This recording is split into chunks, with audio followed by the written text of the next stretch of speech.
Shalom. First and foremost, call Loyim La Yahweh Bashem Yahushua Bashem Chakwadash. Double honors to the elder apostles of the great millstone who rule well. Peace and salutations to the hopeful elect tabernacle of David. Now, you watch this video right here, and it's going to piss you off. But one thing you can't take from it is that we're definitely the children of Israel, and we're a nation that's cursed, pursuant to Deuteronomy, the 28th chapter. All right? So what I'm going to do is I'm going to play this video, which I'm not going to play the whole thing. I'll probably play the first couple minutes. But, you know, what you'll recognize is that this is so common amongst our people, but it's not as common amongst these other nations. You don't see this within these other nations. So you know clearly that our people are under that curse. Let's play it real quick, and then we're going to definitely hit the scriptures. What's all this on his back? The parents gotta do better, man. I'm riding down the street, man. I see this man walking, man. By himself, man. 9 o'clock in the morning, man. Come on, man. Come on, man. I want to have her see who this is. I'm finna put him in the car.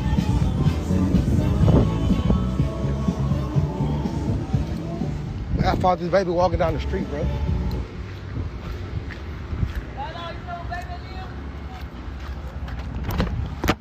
Hey, get that weed up out of here, bro. Get that shit up out of here.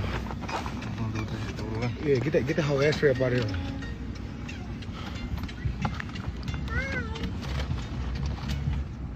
Better you know who baby it is? You gonna be alright, big man. You gonna be alright, big man. What you say? Who was walking in there? Man, on the street, on the sidewalk, man.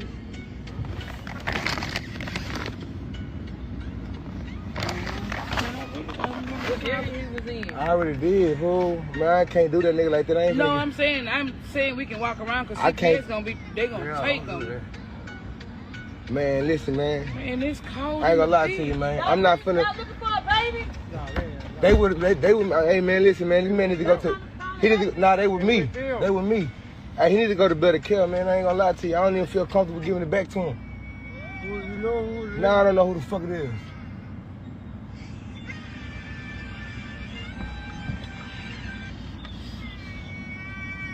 You found him on the Alabama side? Yeah, man. It was, That's fucked up, man.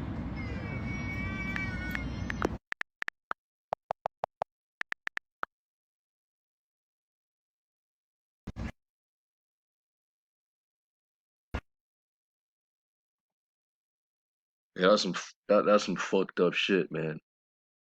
But we can't be surprised.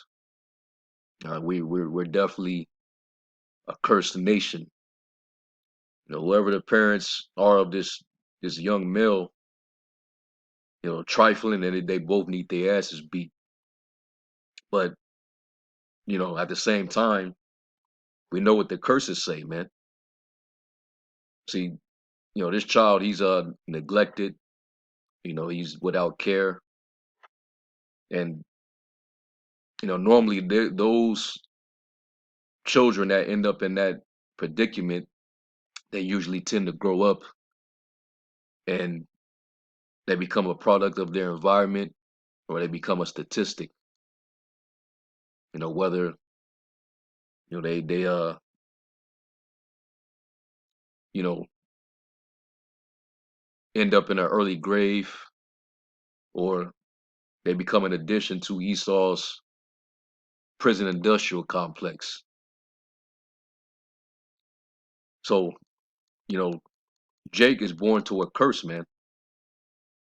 And that's why it says in Deuteronomy 28, let's go there. We'll go to Deuteronomy 28. And you don't see this happen often amongst these other nations. You see this happen among Jake. Right in the ghetto, right in the city, man. Let's go to Deuteronomy 28.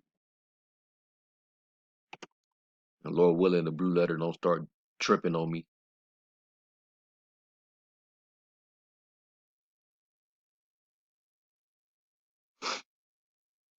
Yeah, that type of shit piss you off, man. Trifling ass parents. Jake is trifling as hell, man. You know what I'm saying? And Tommy said years ago, the so-called black woman, she's the worst steward of children. You only find that amongst Jake. Now, where's the mother at? Because you know the society grants her, you know, default custody. You know, so where the hell is she at? Probably some Cheryl, like in Boys in the Hood, Cheryl, the crackhead who can't, you know, keep her babies from walking out of the house and getting in the street. They have to constantly, you know, pick her child up and you know, bring the child back home and tell her to keep the baby out the street. But she too busy wanting to smoke the rock and shit. Fucked up, man. This is Deuteronomy 28 and verse 1. And it says, but it shall come to pass, it's like you're not verse 1, verse 15. But it shall come to pass, if thou wilt not hearken unto the voice of the Lord thy power, to observe to do all his commandments and his statutes which I command thee this day, that all these curses shall come upon thee and overtake thee. It is the first one. Cursed shalt thou be in the city, cursed shalt thou be in the field. And Jake is definitely cursed in the city, man. This is in Houston. A little 2-year-old walking around in the cold with nothing on but his diaper, barefooted, barefooted, man. You know, hungry as hell, cold, might catch a cold. Come on, man. And props to this Jake for actually noticing, you know, taking notice of it and doing something about it. We're in this era now where people just look and marvel at it, but they'll just pull their phone out and get the child on camera, talking about where's his parents at. But they more so concerned with getting their, you know, social media clout. The most side is gonna this is why this place gotta go. All right. It says, cursed shalt thou be in the city, cursed shalt thou be in the field. I mean, anywhere you go in the world, you know, the curse is gonna follow you. All right. So basically you're born into a curse. And then let's jump down to 19. It says, cursed shalt thou be when thou comest in, and cursed shalt thou be when thou goest out. And like it says in Job 14, he that is born of a woman is a few days and full of trouble, man. You born right in the drama, you know. As soon as you come into the world, this is what's going on with your parents. Let's jump down to verse 50,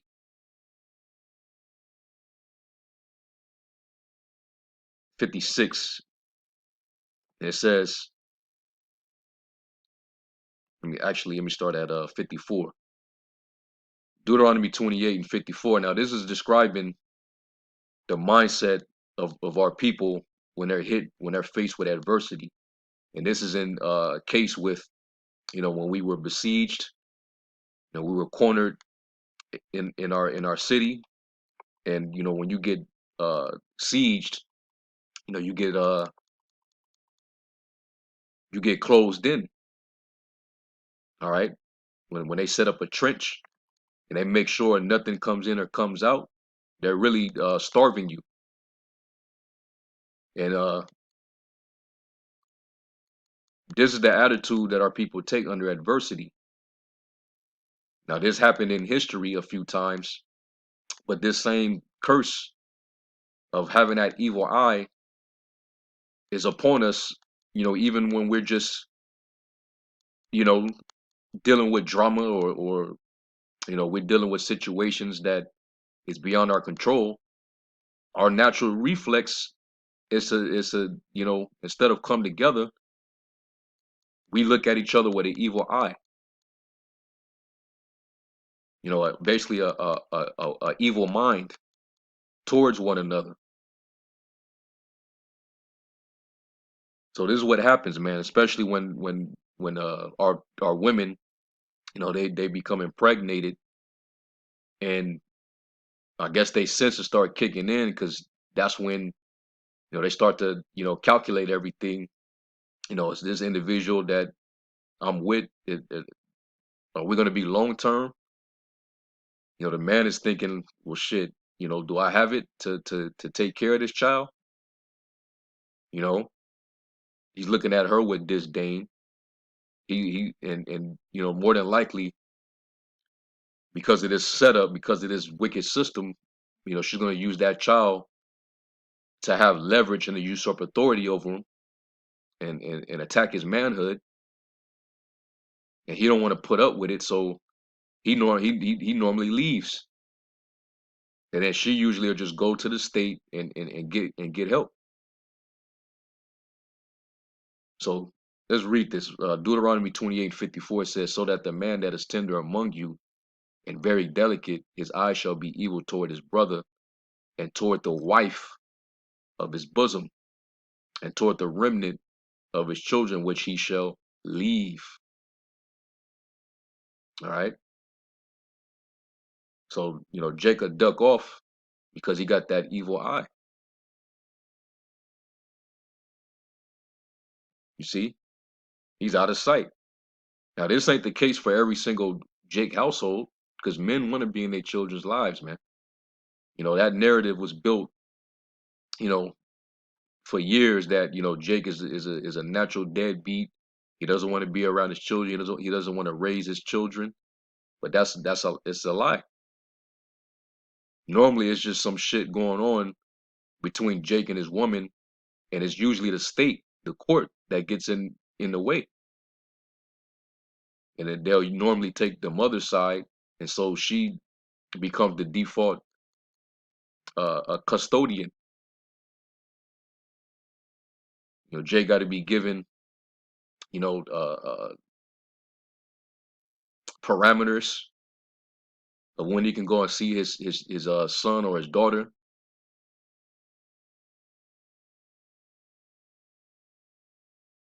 It says, so that he will not give to any of them of the flesh of his children whom he shall eat, because he have nothing left him in his siege, and that's going into famine. Where Jake would, you know, when they were closed off from getting a food supply, they would just turn to each other and commit cannibalism. They would eat their own children, man. That's that's that's evil, man. But that's part of the history. It says, and in a straightness wherewith thine enemy shall distress thee in all thy gates. 56.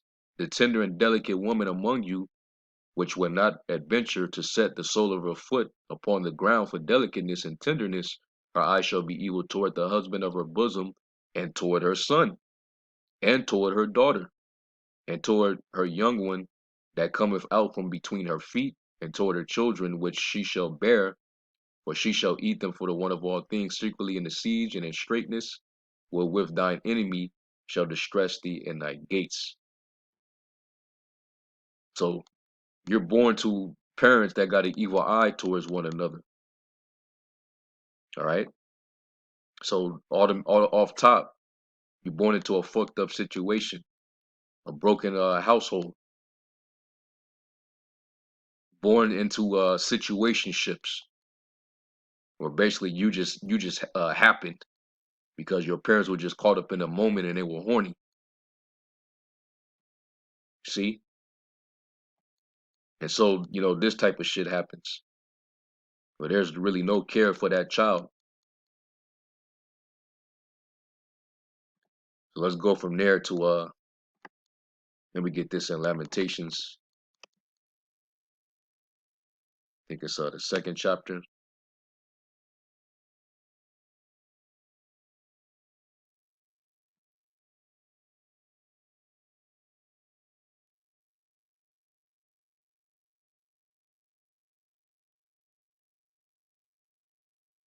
It's Lamentations 2 and 18. It says, their heart cried unto the Lord, O wall of the daughter of Zion. Let tears run down like a river day and night. Give thyself no rest. Let the apple of thine eye cease. It's like, let not the apple of thine eye cease. Arise, cry out in the night, in the beginning of the watches. Pour out thine heart like water before the face of the Lord.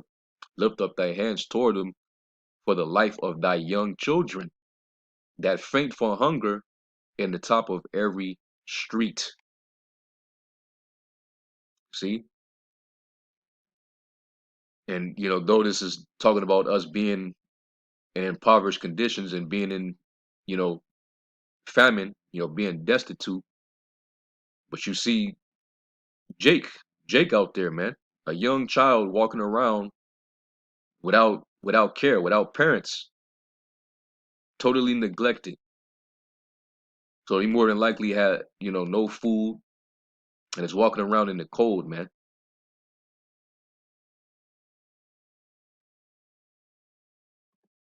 So you see the scriptures come to life. So let's go from there to let's go to Lamentations 4.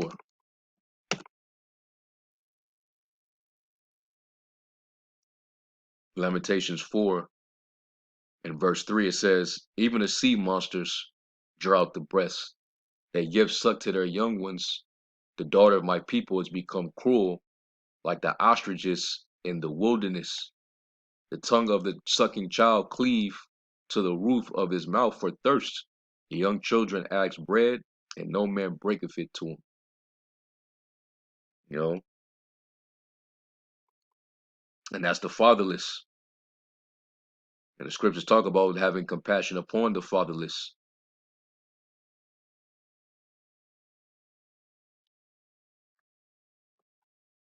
Let's go to Isaiah 49 and 15. Because even though we're forsaken, but really the Heavenly Father isn't forsaking us. He's just pissed off with Israel. But his mercy is starting right now with his elect.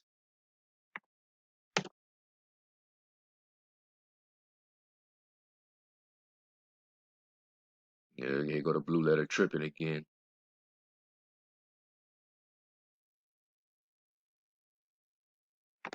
Let's go to Isaiah 59. 49 and 15.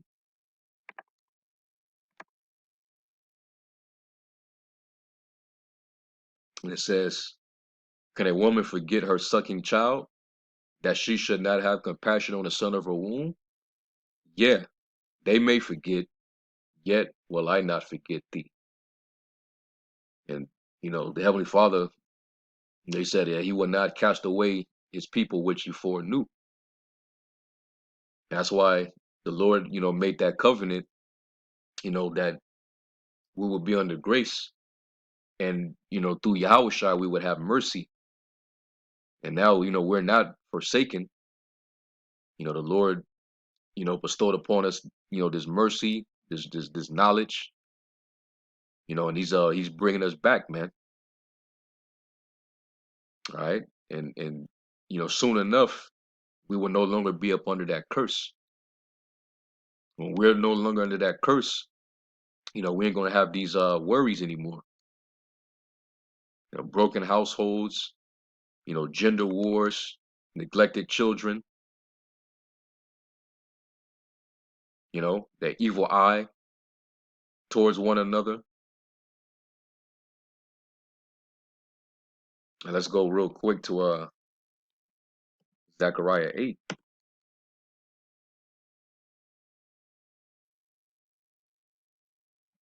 This is Zechariah 8 and 3. It says, thus saith the Lord, I am returned unto Zion and will dwell in the midst of Jerusalem. All right, the Lord said he's going to dwell. He said, my tabernacle is with men, and I will dwell amongst them, and they shall be my sons, and I will be their father. That's going to happen, man. He's going to be amongst us. All right, and Jerusalem shall be called a city of truth, because we're going to be the new and improved Jerusalem, new Jerusalem that cometh down from heaven. All right, it says, in the mountain of the Lord of hosts, the holy mountain.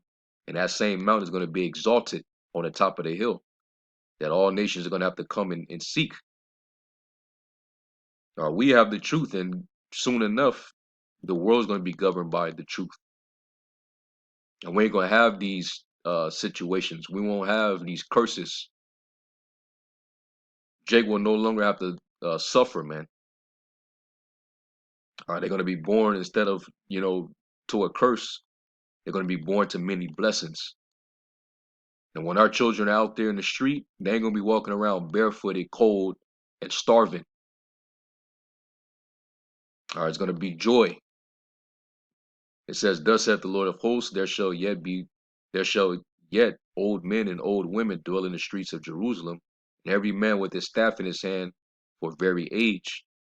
And the streets of the city shall be full of boys and girls playing in the streets thereof. You see? And they're gonna be, they're gonna be safe. We ain't gonna have to worry about anything. You don't have to worry about nobody snatching them up. They're gonna be protected. They're gonna have power.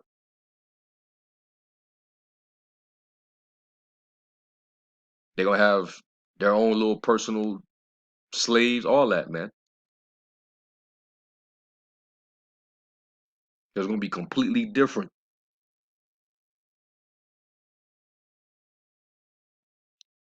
So let me see.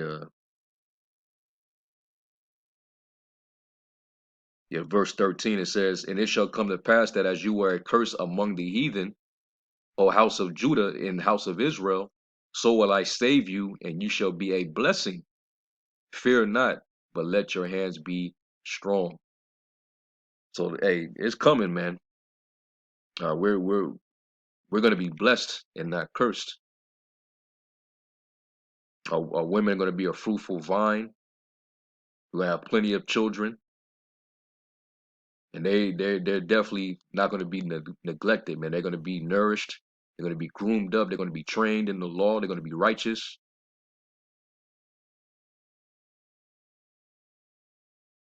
So we have hope, man. It ain't gonna be like this forever. This shit right here, man, is just, because we're under the curse, man, because we disobeyed. I was fucked up seeing that child like that. And Jake had compassion, man. So that's a props to homie for having compassion on that young boy. Parents need their ass beat. So, that's pretty much the lesson, man. I just want to go into that. You can't say that we're definitely not those people, man, because you don't see this among these other nations like I mentioned. All right. So yeah, man. I'm gonna close out with that. I'm gonna give all praise, glory, and honor to Yahweh Shai. And to the next lesson, Shalom.